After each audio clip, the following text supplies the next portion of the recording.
Nicolas Bourgoin, bonjour. Bonjour.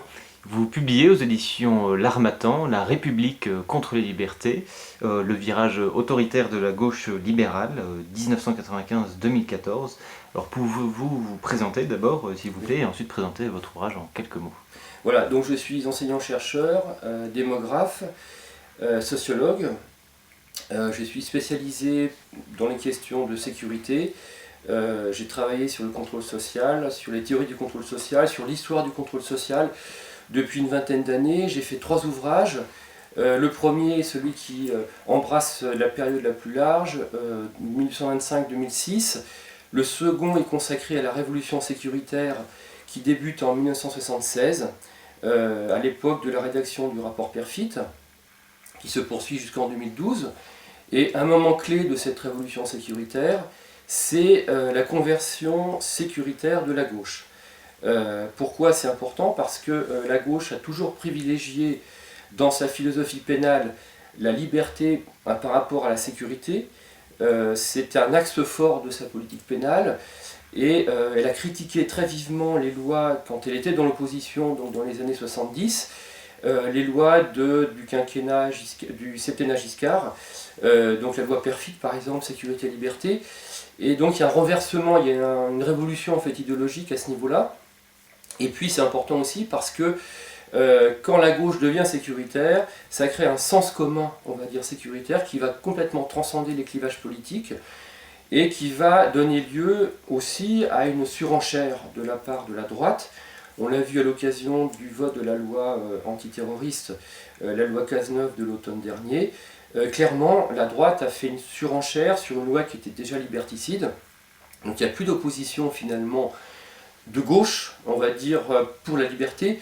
Et voilà, et donc c'est pour ça que c'est important. Alors, sur ce constat, j'ai essayé de rechercher les causes de ce changement, de cette révolution, qui a lieu en 1995. 1995, c'est la date des élections présidentielles où Jospin était candidat, et pour la première fois, il y a l'introduction d'un volet sur la sécurité. C'est une première pour un programme électoral socialiste. 2014, c'est la fin, ce que j'ai situé comme la fin, parce que c'est la loi antiterroriste votée par le gouvernement. Et là, on a l'achèvement de ce que j'appelle la mue sécuritaire du Parti socialiste. Et entre ces deux bornes, qui sont celles de mon livre, donc on a cette révolution, en fait, cette nouvelle révolution à l'intérieur de la gauche, de la philosophie pénale de la gauche.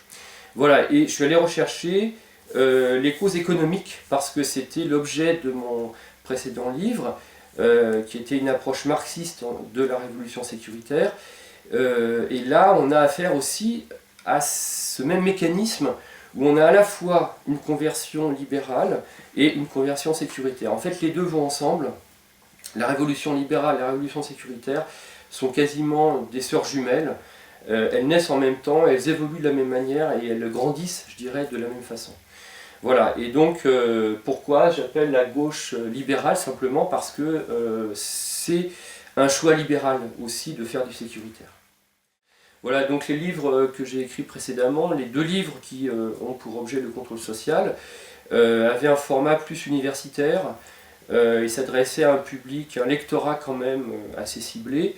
Et j'ai voulu, pour ce livre, ouvrir en fait le champ du lectorat, donc le rendre plus accessible.